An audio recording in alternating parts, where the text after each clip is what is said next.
Akandamandalakaram Vyaptam Yana Characharam Tatpadam Darshitam Yena Tasmai Shri Gurave Namaha. Salutations to the Guru, who has made it possible to realize him, by whom the entire universe of movable and immovable objects is pervaded. Om Stapakaya Chatarmasya Sarvadharma Swarupine Avatara Varishtaya Ramakrishnaya Te Namaha. The Ramakrishna, establisher of the universal religion and the embodiment of all religions, to thee, the noblest of divine incarnations, I offer my salutations. The reason why these two prayers are being told is because tonight we are studying, and in doing that, we are also giving some insight into his Guru. So yesterday was the birthday celebration of Swami Brahmananda, and we're going to talk a little bit about his life. Why should we do that? So earlier I was asking the assembled people here, hundreds and thousands of them, I was asking them if they knew who Swami Brahmananda was and if they knew who Swami Trigunatitananda was, because tomorrow is Swami Trigunatitananda's birthday. And who are these people? Because, sometimes when we study the Vedanta as a philosophy, we tend to bypass Sri Ramakrishna, we tend to bypass these 16 apostles, and there's a reason for that in a sense, and that is that we want to teach the principles, not necessarily the personalities, and yet studying the lives of any saint or any holy person is not only important but absolutely essential. It is equivalent to keeping holy company, because we learn through them we have such extraordinary insights into spiritual life from their extraordinary lives. Extraordinary, not ordinary. I remember once in London, I think it was, and we were having a conversation with some devotees, and they said, "Oh, it's all right, it's all very well for you, you're extraordinary." I said, no, we're all extraordinary. Not just me, everyone is extraordinary in their own way. Everyone has their allocated individual talents and skills and abilities. And all these are is like a fireworks display. See, every kind of flash is a different aspect, and yet there's a total display. And so when these great waves of teachers come along, such as the 19th century mystic, some regard as incarnation, called Sri Ramakrishna Paramahansa, then it's like a great, great light coming to us. And from there, other lights are lit from this. I was remarking earlier that 2,000 years ago, was Jesus, but we have no real idea how he looked. We don't really know, how he walked, or we can use some imaginative meditation, as I did last Tuesday, and recreate a scenario. But the records are quite slim, and we have some records of sayings and so on, but the 12 apostles which were there, followers of Jesus, I was saying, they all lived and walked and worked with him, with Jesus. They strode the same land with him and ate with him and listened to him, his sweet words, and were enthused and fired up and motivated by him as a savior who would lift them out of oppression and also give some insight into not just moral living, but deep spiritual living, talking in parables, in obscure language, as if revealing secrets. So all of these kinds of clues we can pick up. But then the 13th apostle was St. Paul. And St. Paul never met Jesus, historical Jesus, but met him in a vision, an extraordinary vision that transformed his whole life, and for him made the presence of this great giant wave more real than Jesus' brother James and others who walked and lived with him.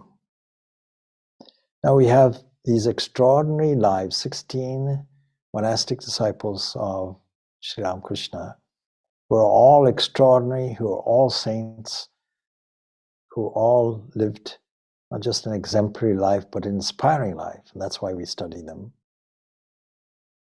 who not only walked and ate and were taught and touched by this great giant wave, Ramakrishna, but also had mystic visions of him and with him, combining therefore the experience of those who walked with him and those who had mystic visions, such as Paul and James and so on, all combined together. And the reason why we have such accurate information is the proximity in time. And if we were living in the Christian era, comparably, we would be living in the 2nd century. So this is a great, great resource that we have for inspiration, because from time to time, even the best of us lose our faith. You know, things take over, life takes over, and problems come. Humanly speaking, that happens. And along with that, a forgetfulness comes of all the philosophy that we have studied and all the spiritual experiences that we may well have had.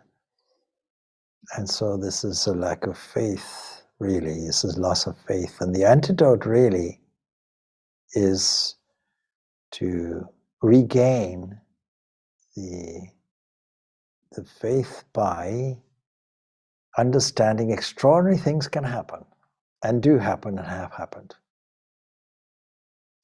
And these events are so proximate to us. They seem astonishing. So we're studying the life of Swami Brahmananda, and I asked the group here, who is he? And one person accurately said, yes, he was the first president of the Ramakrishna Math Mission and Order, and he was the eternal companion of Krishna. And there's a book, The Eternal Companion. One of the devotees here has been reading this, studying it. A very inspiring book. But it is also the key to this remarkable life called Swami Brahmananda. You see, Ramakrishna had 2 visions. The first vision was as a result of his fervently praying to the Divine Mother, Mother, it's my desire that a boy with sincere love for God should always remain with me. Give me such a boy, he asked. You can feel the frustration of a mystic who is overspilling with this inspiration and doesn't know where to put it, doesn't know how to share it, knows how to share it ideally. Give me a boy where I can be a father and mother to this boy, and a pure boy that will pass the torch on. And so a few days later, he was sitting under the banyan tree in Dakshinaswar, and he had a vision of a boy. And of course, he told this to his nephew Hriday, and Hriday, who thought he was skilled at visions and interpretations and so on, he explained the significance. And he had a great deal of joy with it. He says, oh, uncle, you're going to have a child. What do you mean? Ramakrishna asks in surprise. Yeah, I look on all women as my mother. How can I have a son? And then Sri Ramakrishna had a second vision. Just a few days before, Swami Brahmananda, whose name was Rakal, her name itself is significant. Before Rakal's coming, he says, I saw the mother putting a child into my lap and saying, "This is your son." And he recalls, I shuddered at the thought and asked her in surprise, "What do you mean?" And she explained with a smile, "It would be a spiritual child." And shortly after this vision, Rakal came. And when he came, Ramakrishna recognized him as this boy. But again, sometime, probably around the middle of 1881, and I should tell you that I'm referring to a book, wonderful, comprehensively compiled book from God Lived With Them, and chapter on Swami Brahmananda. So in the middle of 1881, Sri Ramakrishna had another vision. And in this vision, he saw two boys, and they were dancing on a full-blown lotus. What a beautiful image. And it was floating on the Ganga, on the Ganges River. And he recognized one of the boys was Krishna. And we had a discussion, I think it was yesterday, about the historical validity of Krishna and so on and so forth, when he lived and so on. But having understood these visions, we can hardly question their existence. And that is why our faith gets restored when we get an insight into these visions. And the other boy that was seen was, he recognized as Rakal, as a kind of playmate. So Krishna and playmate dancing together, what a beautiful image. And that very day when he had this vision, Rakal was crossing the Ganga. He came to Dakshinaswar. The master immediately, Ramakrishna immediately recognized him. Oh, he also said, Rakal himself understands this and the importance of this and his own nature from previous incarnation. Then, of course, he'll be inspired to go off, because Rakal, or Swami Brahmananda, was intensely devoted to personal God. Vivekananda, and of course, they were both members of the Brahma Samaj, and the Brahma Samaj were keen on the impersonal aspect, and they didn't like images, and they didn't like devotion in the kind of conventional sense. And so, of course, Rakal's temperament was, because of this, because of his nature, was intensely devoted to a personal God. When he met Ramakrishna, he naturally bowed down to the image of the Divine Mother in Dakshinaswar, the image there. And Vivekananda, Naran as he was called then, was struck by this and criticized him heavily. You made a vow in the Brahma Samaj that you won't do this. You will reject all the images and so on. And when it came to Ramakrishna's ears, he said, yes, well, you see, Rakal is an individual. You're an individual, he's an individual. Now we get an insight into Ramakrishna's broad-mindedness and his way of teaching and acknowledging the individual validity of every person. And when this sunk home with Naran, he left him alone and said, all right, okay. And of course they remained friends, but because of this initial disagreement, Rakal avoided Naran. And they had met, by the way, as youngsters, as teens. They had met in a gymnasium. They were both keen on physical development, mental development, and so on. And they were fast friends. But this instance upset that. And once this was all reconciled by Ramakrishna, they became thick friends to the end, of course, naturally. They became monastic brothers. Rakal was, in contrast, say, to Swami Vivekananda, who was maybe a little bit boisterous. He was quiet by nature, and he was deeply, deeply religious. So, in the middle of 1881, Rakal was married, he married, but fortunately his wife was a very pure soul. They had one child, and the child died at the age of 10, but the the master, that is Ramakrishna, accepted her. And it was with these connections that any fear about Rakal's future went away. The first encounter with Rakal was, "What is your name?" This was a standard introduction. Rakal Chandra Ghosh. And hearing this word Rakal, the master went into ecstasy and softly uttered, "Ah, that name Rakal, the cowherd boy of Vrindavan." That's what it means. And after regaining normal consciousness, the master treated him as his own, and at last said, "Come again, come again." The nature of their relationship was very interesting. We've gathered by now that it was extremely intimate, and Ramakrishna behaved like a father and mother, but Rakal, aged 18 and so on, an adult practically, behaved like a 4 or 5-year-old child. Would run to him and sit on his lap. Imagine, you can hardly imagine the image of it. And so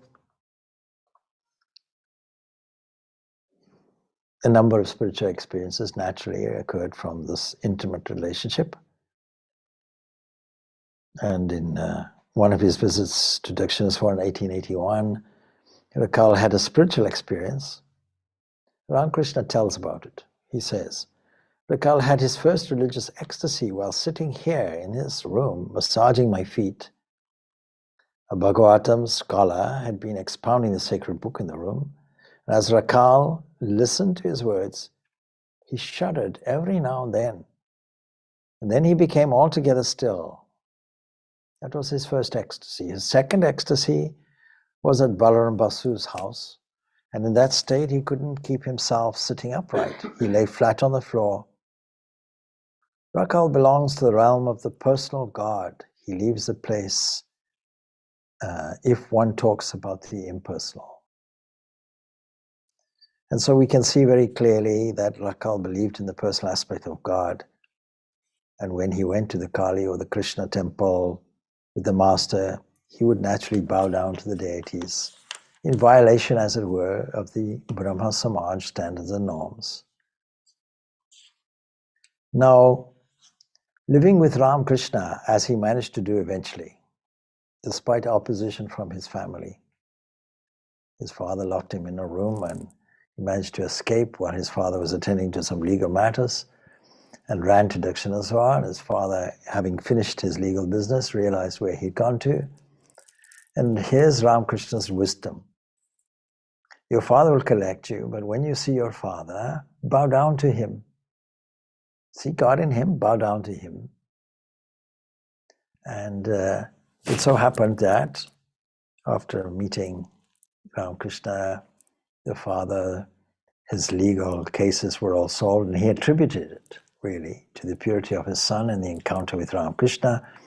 And he was delighted at the son's reaction. And so, fortunately, Rakal was able to live with Ramakrishna.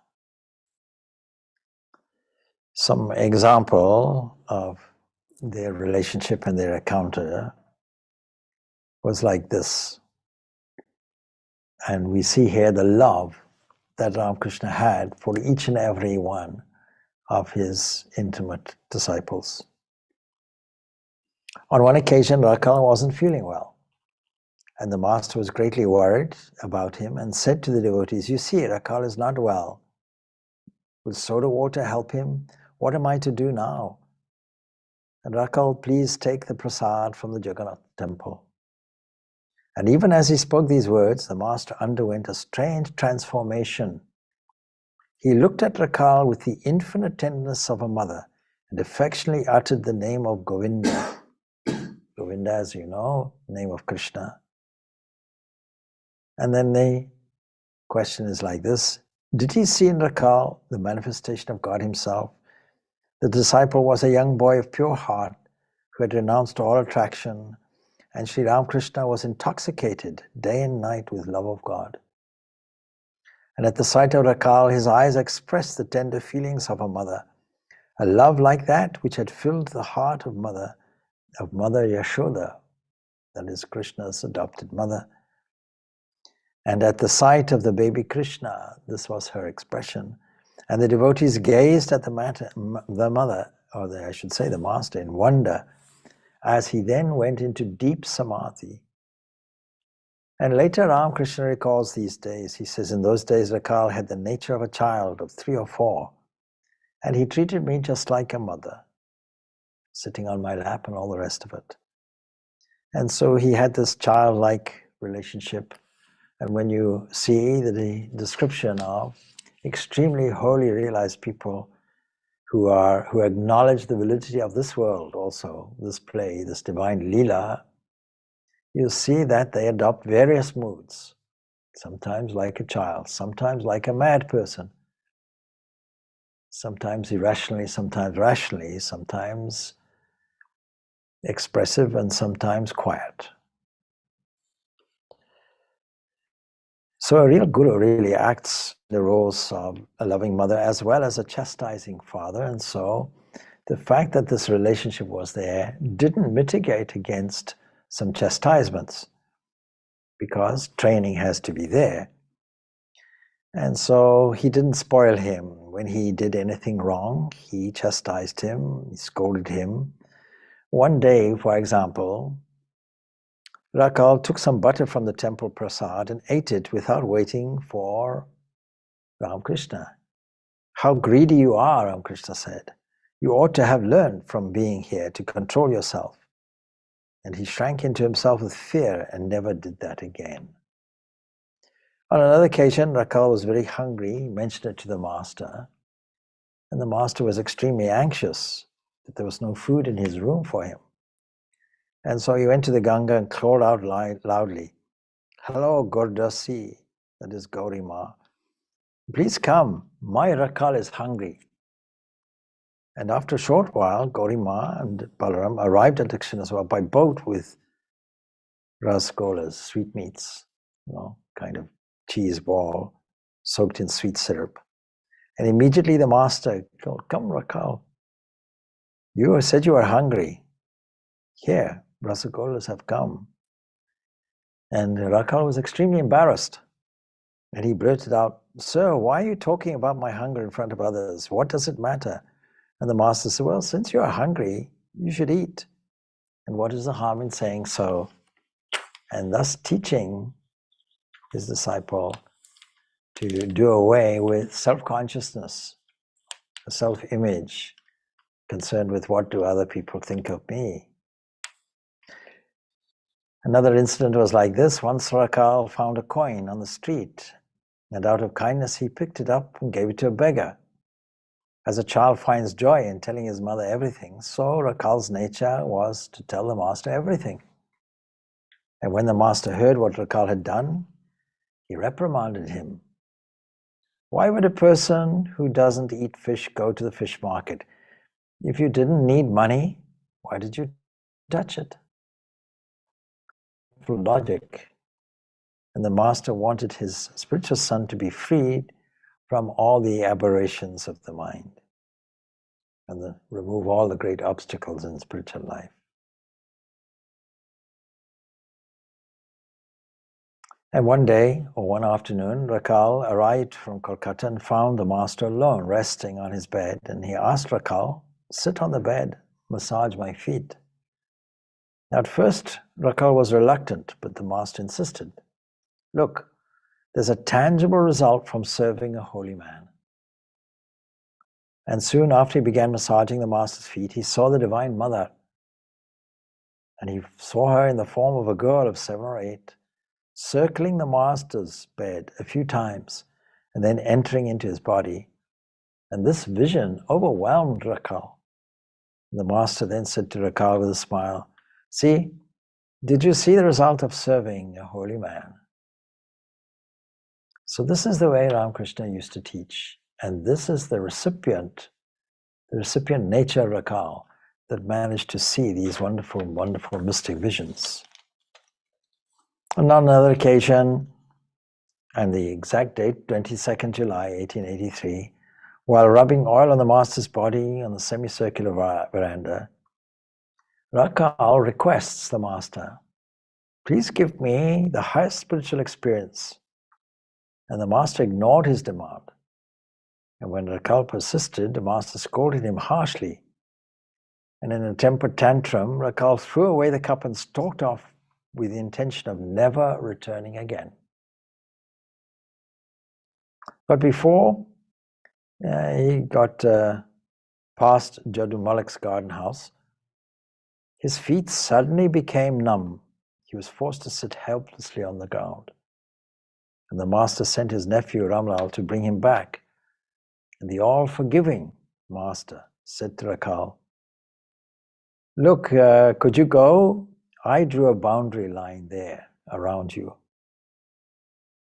And that afternoon, Rakal and Mahendra, the gospel writer, were in the master's room.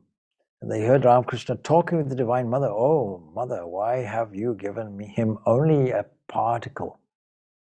And after a brief pause, he added, I understand it, Mother. That little bit will be enough for him, and he will serve your purpose. That little bit will enable him to teach people. And Mahendra felt that the master was transmitting spiritual powers to his disciple and recorded. Sri Ramakrishna was still in a state of partial consciousness when he said to Rakal, you were angry with me, weren't you? Do you know why I made you angry? Well, there was a reason. Only then would the medicine work. The surgeon first brings an abscess to a head. Only then does he apply a herb so that it can burst and dry up. And a couple of evenings later, Rakal saw the master walking towards the Kali temple, and he followed him. Ramakrishna entered the temple, but Rakal sat for meditation in the music room, that is the music hall, the Nat Mandir. And after a while, he suddenly saw a brilliant light like that of 1,000,000 suns rushing towards him from the shrine of the Divine Mother. He was frightened and ran to the master's room. And a little later, Ramakrishna returned from the shrine and saw Rakal. Hello, asked the master. Did you sit for meditation this evening? Yes, I did, he replied. He then related what had happened, and the master told him, you complain that you don't experience anything. You ask, what is the use of practicing meditation? So why did you run away when you had such an experience? See, spiritual life is not always easy. It has many ups, it has many downs. But Rakal had to pass through the various ordeals and difficulties. And he later recalls also, one morning I was meditating and I couldn't concentrate my mind, and this made me very sad. And I said to myself, I've been living here so long, yet I have not achieved anything. What is the use of staying here? Forget it. I'm not going to say anything about it to the master. And if this depressed condition of mind continues another 2 or 3 days, imagine now living in this atmosphere and being depressed. I shall return home. There my mind will be occupied with different things. And having decided that in the shrine, he says, I returned to the master's room, and the master was then walking on the veranda, and seeing me, he also entered the room. It was customary after returning from the shrine to salute the master and then eat a light breakfast. And as soon as I saluted the master, he said, look, when you returned from the shrine, I saw that your mind seemed to be covered with a thick net. I realized that he knew everything. And so I said, Sir, you know the bad condition of my mind. And then he wrote something on my tongue, a technique that he often used. And immediately I forgot my painful depression, and I was overwhelmed with an inexpressible joy. So we can see that these mystic experiences in the presence of this remarkable giant wave called Ramakrishna, so proximate to us in time, is a way of elevating our spiritual mood and inspiring us to say we can have our faith completely restored by virtue of these amazing experiences. Once while practicing spiritual practice, Rakal developed some occult powers, what we call siddhis. And once a worker in the temple garden became sick, there was no one to look after him. Rakal served him day and night, and one night the patient was in deep pain. And since he had no medicine, Rakal sat near his head and began to repeat a mantra. After a while, he became drowsy, and a beautiful, luminous girl of 12 then appeared before him. Recognizing her to be a goddess, Rakal asked, "Mother, will this patient be cured?" "Yes," replied the girl, and disappeared. And the next day, the patient was miraculously cured. But Ramakrishna was also a hard taskmaster. He always insisted that his disciples unite their mind and their speech. One day, when Rakal returned from Kolkata, the master asked, "Why can't I look at you? Why can't I even look at you? Have you done anything wrong?" "No," Rakal replied, because he understood wrong action meant something like stealing or robbery or adultery or something like that. The master again asked him, "Did you tell any lies?" Then Rakal remembered that the day before, while chatting and joking with two friends, he told a fib. What we call he misspoke. And the master told him, never do it again. Truthfulness alone is the spiritual discipline in this Kali Yuga. So in this way, he spent time with the master. But the key really was the original vision that Sri Ramakrishna had.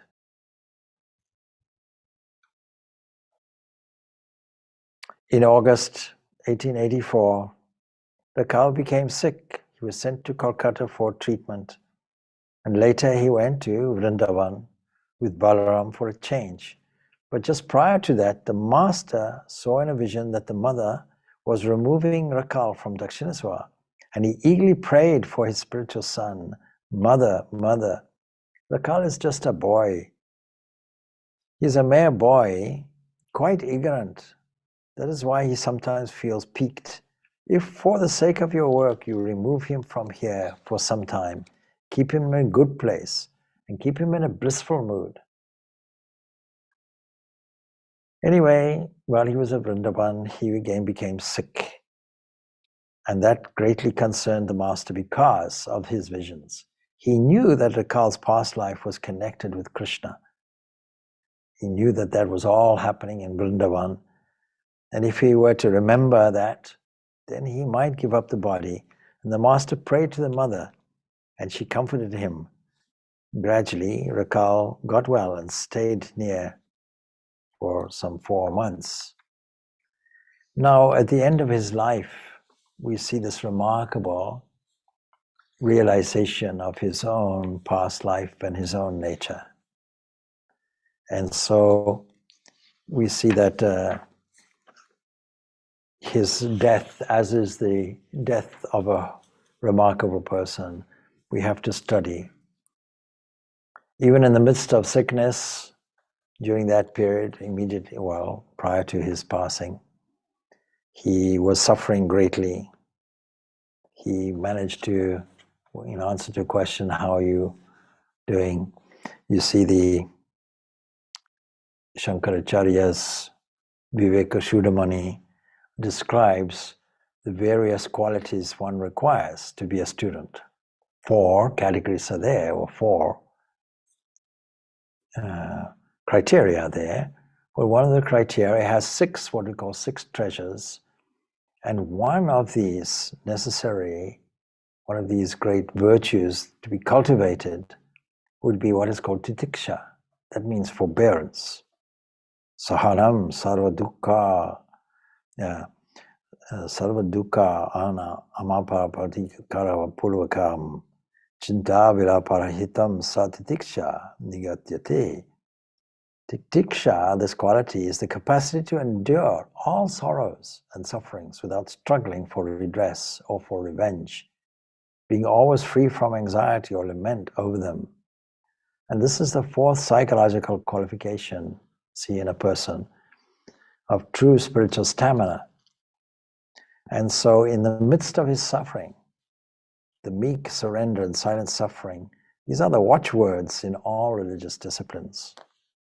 And we can see it in his own life. And so that was his reply by quoting. But then he mitigated against his suffering by recalling the days that he lived with his master Ramakrishna. And he says that removed all of the suffering away from him. So on Saturday, 8th of April, in 1918 or so, in the early 1920s, he passed away ultimately. On Saturday, 8th of April, the burning sensations in his body and his thirst for water increased. And at noon, seeing the ladies at Balaram's family crying, he then says to him, this is the caliber of the person. Maharaj said to them, now, he was called Raj Maharaj because in the days of the Kashipur garden house, what does that mean? When Ramakrishna was suffering from throat cancer. But you see, he remarked, you see, Rakal has the qualities of a great king. He has leadership qualities. He could rule any kingdom. And Swami Vivekananda, picking up this theme, called him Raja. In fact, he's called Raja, not just Raja, but Raj Maharaj. And when this was told to Sri Ramakrishna, Ramakrishna was delighted and thoroughly approved. And so it's no surprise that he became the first leader, if you will, the first president of the organization that Swami Vivekananda had set up. Anyway, he says to these household people in the midst of his suffering, why are you so afraid? I bless you all. And in the evening, the doctor came and inquired about his discomfort, and he answered with this particular line that I've just quoted: to endure all kinds of afflictions without caring to redress them. This is my present condition. And all of a sudden his face glowed and he became absorbed in deep meditation.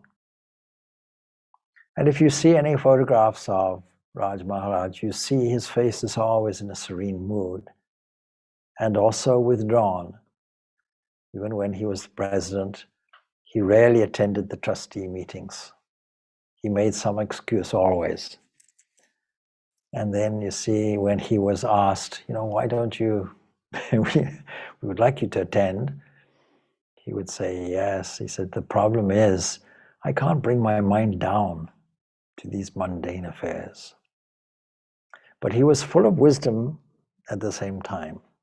When Swami Vivekananda presented a whole list of detailed rules for the order, Swami Brahmananda kept quiet. Rakal, why are you so quiet? What's wrong? And then he said, I don't know if I like all these rules and regulations, so too unnatural for me. And with that, Swami Vivekananda tore up the rules and threw them away. Now, it's not that he never introduced rules, he did eventually. And you see, when they were presented to him in a simple form, Swami Brahmananda said, wow, this is the divine grace which is flowing. What Narendra has said, what Narayan has said, is absolutely true and should be followed to the letter. Josephine MacLeod, Swami Vivekananda's disciple, wanting to meet with Swami Brahmananda. And Swami Brahmananda was by nature a withdrawn kind of person. And every time he saw Josephine MacLeod, he'd scuttle off to his room and they would have to explain, well, you see, Maharaj is not feeling so well. And then eventually, Josephine MacLeod, dressed in green as a kind of camouflage against the shrubbery, and watched. And as Swami Brahmananda came out, she literally jumped out in front of him and said, aha, you see, I've caught you. Ah, yes, I'm feeling a little better today. Wasn't supposed to lie. Well, it wasn't that. You can see in it the fun, childish nature, you see, and also the motherly nature of Josephine MacLeod, talking to him like a small child, and he accepting it. This again is the characteristic, you see, of the nature of the person. A realized person like that, shifting his perspective continuously. There's an example of his sense of humor as well. So Maharaj liked to play word games with Swami Brahmananda. And in one kind of game, the first person tries to think of a word for which the opponent cannot find a rhyming word. For example, Maharaj might call out cricket. And if Swami Brahmananda could think of no rhyming word, he would lose that round. But if he replied, for example, wicket, then Maharaj lost, unless he in turn would think of a third rhyming word. And one evening, Maharaj kept Swami Brahmananda playing the game for an hour and a half. And Swami Brahmananda was in the kitchen, and Maharaj was on the veranda. And the person recording this says, I was the go-between. And carrying the words back and forth, and Swami Brahmananda finally got bored with the game and sent me to Maharaj with the message, it is late at night. And quickly Maharaj sent back his response, keeping intact his record for rarely being defeated. Tell him good night. So, and there are hundreds of stories about Swami Brahmananda's playful jokes. Once a devotee complained, Maharaj, people come to hear your spiritual talk and you entertain them with funny jokes. See, bearing in mind that, of course, Ramakrishna himself was a superb mimic and kept the young boys rolling on the ground with laughter. A mansion of mirth, you might say, in his own words. And so anyway, Maharaj answers seriously, look, householders are burning with miseries almost all the time, so I give them some momentary joy. There are very few people in this world who want spirituality. And those who are sincere, I talk to them about God. And I know they will listen to my spiritual instructions and follow them. That's why I don't talk about spiritual matters at all. It's not so easy to practice spiritual disciplines. It needs good samskaras or tendencies from a previous life.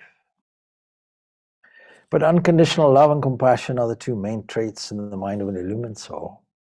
And Brahmananda's love was completely natural, and he would shower it on everyone, each and all. It was said that he looked like the master. When he walked, people saw from behind and thought, oh, that's Ramakrishna, those who knew him. And when they commissioned the carving that was the statue that was later to be installed at the headquarters in Belumat, a project which Swami Brahmananda insisted was a sacred duty to complete. And they would have to consult him about the accuracy of the statue which was there. Does this look like the master? He said, which master? He looked different on so many different occasions. He had so many facets about him. But eventually, the final image, he said, yes, this is indeed a good likeness. Anyway, even the animals and trees and plants were not deprived of his love. He fed the dog of the monastery. He regularly visited the cowshed, supervised the cows. He kept his eyes on the flower and vegetable gardens of each monastery. And he was particularly sensitive to flowers. He caught one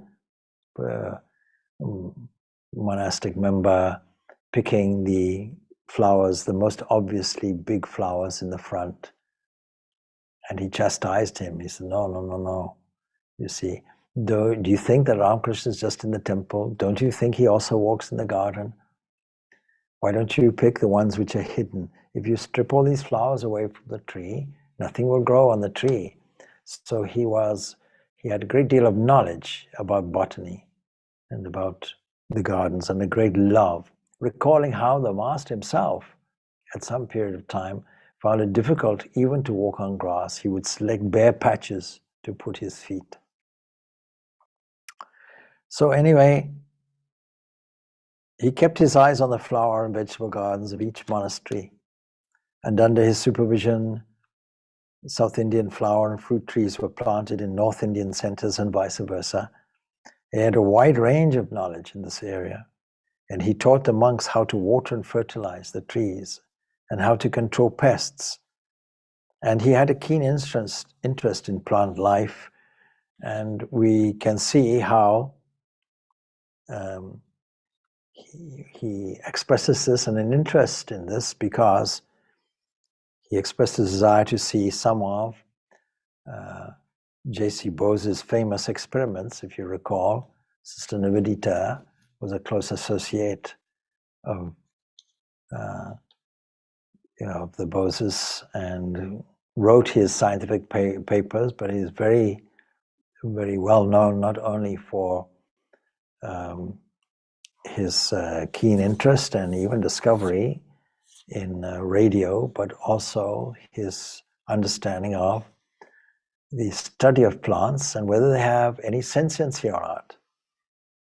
And he has famous experiments showing the sensitivity of plants to external stimuli, even though they didn't have a central nervous system. And when he visited his research institute, this is Swami Brahmananda visiting it, he watched the experiments demonstrated for him with great interest. And that evening, he was still preoccupied with what he had seen in the laboratory. There was a time, he told me, when, and he recalls now, how Sri Ramakrishna couldn't step on the grass, but would jump from one bare spot to another to avoid hurting the grass. And at that time, we simply didn't believe the grass could be sensitive.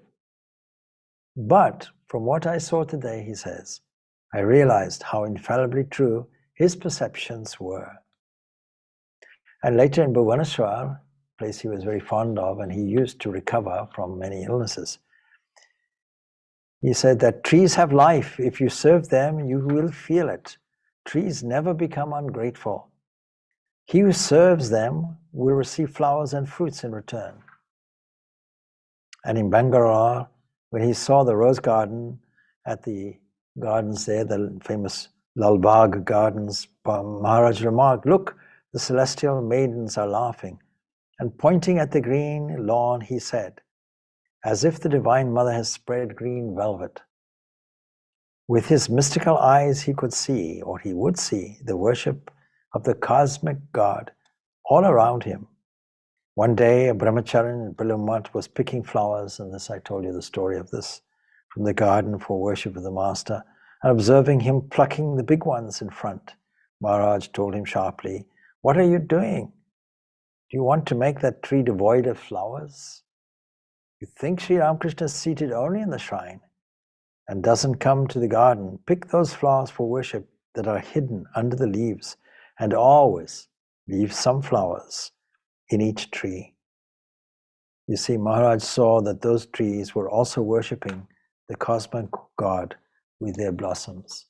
Now, when we study these great lives, we have to divide their life into various sections. Typically, the background, the youth, how he grew up, and so on and so forth, and then how he met Ramakrishna, and he's staying with Ramakrishna. We've gone through some of these situational experiences, and how he was taught, and so on. But of course, when the master passed away, and the Baranagore monastery was established, each one of these monks, generally most of them, went off wandering, undergoing severe austerities. And it was particularly in Vrindavan, the austerities were extreme. So I'm going to go to that section that recalls some of that period of his life, just to illustrate the training, the self-training that he underwent. Of course, they went wandering far and wide, and these are some of the instances which are recalled during their days of austerity and pilgrimage. And then in November, for example, in 1888, Brahmananda went to Puri for a short time. And then in the early part of 1889, he visited Kalmarpuka, Jarambati, birthplaces of Ramakrishna, Holy Mother, and so on. And then in December in 1889, he decided to practice intense austerities. He decided he would do this alone in the holy places of India. And he received permission from the Holy Mother. That's significant, because everything had to be ratified by her and Swami Vivekananda also. But they insisted that Swami Subodhananda go along and look after him.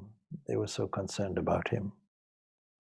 Anyway, the both of them, they went to Varanasi also via Deoghar and stayed a month. And from Varanasi, they went to Omkaranat, situated on the bank of the holy river Narmada. And here he lived continuously in Samadhi for 6 days, completely oblivious to the outside world. And they visited there, the Panchavati, on the bank of the river Godavari, a holy place connected to the life of Ramchandra. And then after that, they went to Mumbai, what was then Bombay, and from there by steamer to Dwarka, a place, of course, that is associated with Sri Krishna. They also visited other places, many places, and he saw the living presence of all the various aspects of the God that we normally refer to as, unfortunately, gods and goddesses. He saw them in these holy places, and later he says, spiritual life begins after Nirvikalpa Samadhi. It's a remarkable statement. I repeat it. Spiritual life begins after Nirvikalpa Samadhi, the highest transcendental experience. In February 1890, they arrived at Vrindavan, the place where Krishna sported as a child, and here they lived on alms and passed their time in intense spiritual practice. And on 29th March 1890, he writes a letter to Balaram Bose describing his spiritual struggle, and it's worthwhile reading this. He says, "Who can understand the divine play of God? Man experiences happiness and misery according to his own karma. This is true of every man, whether he is learned or ignorant, good or wicked. Rare indeed is a person in this world who enjoys uninterrupted peace and bliss. Blessed is he who is free from desires, for he lives in the kingdom at peace. And there is more misery than happiness in this world, and most people live in misery. And if God is all merciful, then why do his children suffer so much? Only God knows the answer to this mystery, not ordinary human beings. Man suffers because of his ignorance, which manifests as I and mine. The really happy and fortunate man is he who has given up his ego and has surrendered his life, mind, and intellect to God, and has nothing to call his own. The nature of the mind is to dwell on worldly objects because it's created out of the 3 gunas, sattva, rajas, and tamas. These also constitute the outer world. It's only through divine grace that a person can withdraw his mind completely from the external objects and put it on God. Presently, he says, my mental condition is not good at all. I am praying to God that I may remain absorbed in the thought of the Master. That is my one desire of my heart.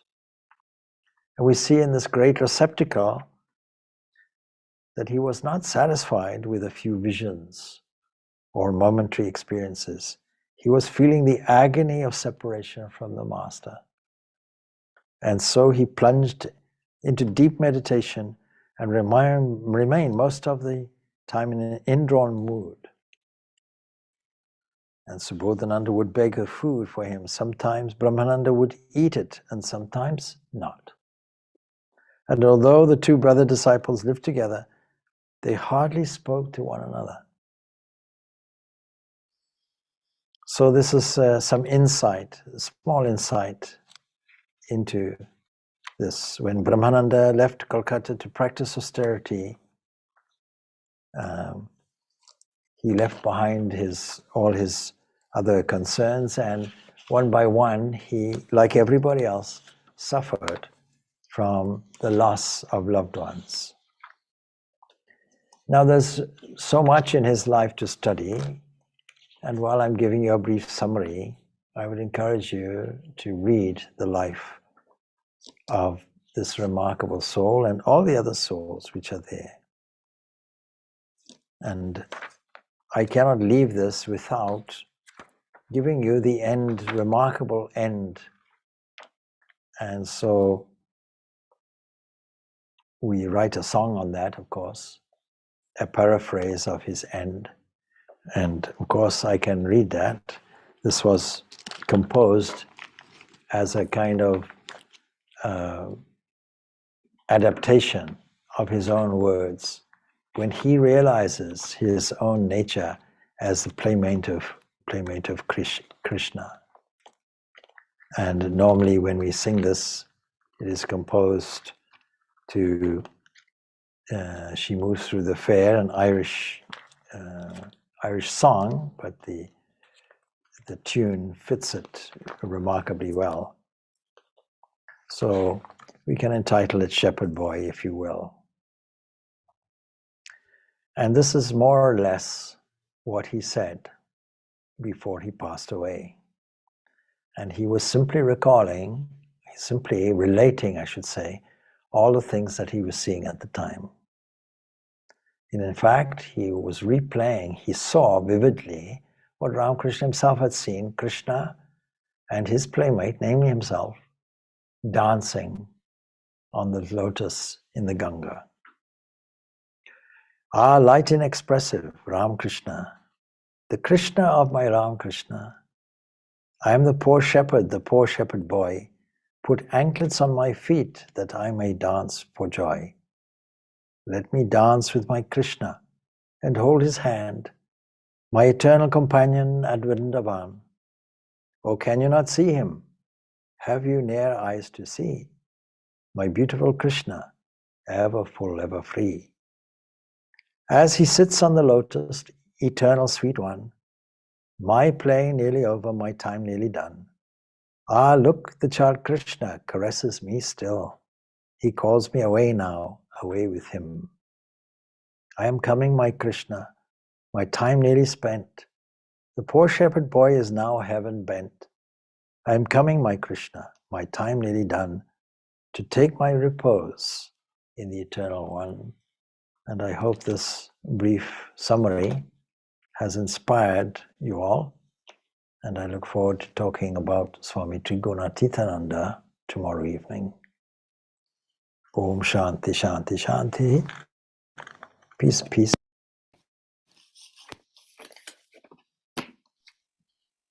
Thank you, Swami. By the way, I should also mention that if you go to Belomat in Kolkata, Swami Brahmananda, in the place where he was cremated, a temple was erected to him, beautiful temple. So if you go there, the only external temples to the main mandir would be one to on the cremation spots where Swami Brahmananda was, Holy Mother Sharada Devi, whose temple looks out on the Gangas because she loved it so much, and Swami Vivekananda. So thank you. Thank you, Swamiji.